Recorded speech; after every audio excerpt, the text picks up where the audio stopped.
ఈవీఎంలు అన్నది 80% of the జనాభా ఓట్లు వేసినారు. రికార్డ్ పోలింగ్ 80% జనాభా వెళ్ళి పోలింగ్ బూత్లో బటన్ నొక్కినారు. బటన్ నొక్కిన తర్వాత వాళ్ళు ఏ పార్టీకి ఓటేశారని వీవీప్యాట్లో వాళ్ళకి కనిపిస్తూ ఉంది. వాళ్ళకి వీవీప్యాట్లో వాళ్ళు వేసిన ఓటు వీవీప్యాట్లో వాళ్ళకి కనిపించే ఓటు రెండు మ్యాచ్ అయ్యాయి కాబట్టి వాళ్ళు సాటిస్ఫై అయ్యి బూత్లో నుంచి బయటకు వచ్చారు. ఈ 80% మంది ఎవరైతే ఓటేశారో ఎవడు కంప్లైంట్ చేయాల, ఏ ఓటరు కూడా కంప్లైంట్ చేయాల. ఇప్పుడు నేనున్నాను, వెళ్ళి నేను ఫ్యాన్ గుర్తుకు నేను నొక్కిన తర్వాత వీవీప్యాట్లో నాకు సైకిల్ గుర్తు కనిపిస్తే నేను ఎందుకు గమ్మనుంటాను కదా. బూత్లో అక్కడే నేను గొడవ చేసిండు, బూత్లోనే వెంటనే కంప్లైంట్ లాంచ్ చేసిండు, బూత్లోనే అన్ని చేసిండు కదా. అట్లా ఏ పార్టీకి ఎవరన్నా కానీ ఇలా ఓటేసిన తర్వాత వీవీప్యాట్లో వేరే పార్టీకి ఓటేసినట్టుగా ఎవరికి కనిపించలేదు కాబట్టి 80% మంది జనాభా ఓట్లేసిన ప్రతి ఒక్కరూ సాటిస్ఫై అయ్యి ఎటువంటి బూత్లో కానీ బూత్లో కంప్లైంట్ ఇవ్వడం కానీ పోలింగ్ ఆఫీసర్ దగ్గర కంప్లైంట్ ఇవ్వడం కానీ ఎటువంటి ఎక్కడ జరగల. ఇవన్నీ చంద్రబాబు నాయుడు గారికి తెలిసి తాను ఎవరికి ఓటేసాడో తనకే తెలియదని చెప్పి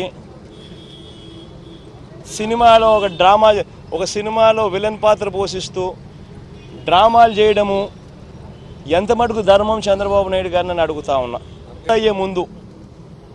పోలింగ్ మొదలయ్యే ముందు ప్రతి పోలింగ్ బూత్లోనూ అన్ని పార్టీలకు సంబంధించిన పోలింగ్ ఏజెంట్లు అక్కడ కూర్చుంటారు. వాళ్ళందరూ కూర్చున్న తర్వాత ఈవీఎంలు వీళ్ళందరూ చెక్ చేస్తారు, వీళ్ళందరూ టెస్ట్ చేస్తారు. 50 ఓట్లు మాక్ పోలింగ్ చేస్తారు. 50 ఓట్లు మాక్ పోలింగ్ చేస్తారు ఈ పోలింగ్ ఏజెంట్స్.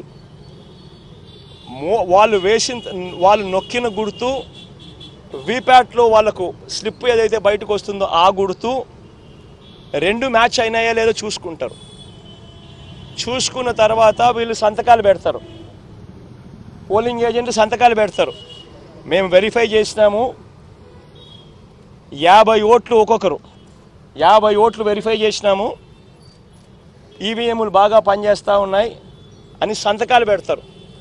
ఆ సంతకాలు పెట్టిన తర్వాతనే జనరల్ ప్రజలకు పబ్లిక్కు ఓటింగ్ను పర్మిట్ చేస్తారు. ఓటింగ్ తర్వాతనే అవకాశం ఇస్తారు జనరల్ పబ్లిక్కు.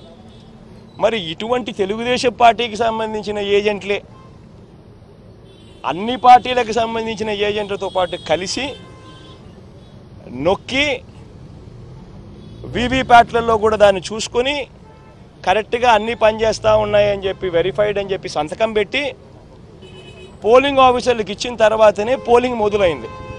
మరి ఏ రకంగా చంద్రబాబు నాయుడు గారు చెప్తారు ఈ రకంగా ఈవీఎంలు అది జరిగాయి, ఈవీఎంలు ఇది జరిగాయి, నేను ఎవరికి ఓటేసానో నాకు తెలియదు అని చెప్పి ప్రజలను తప్పుదోవ పట్టించడం నిజంగా చేయదగ్గ పనేనా అని అడుగుతా ఉన్నా.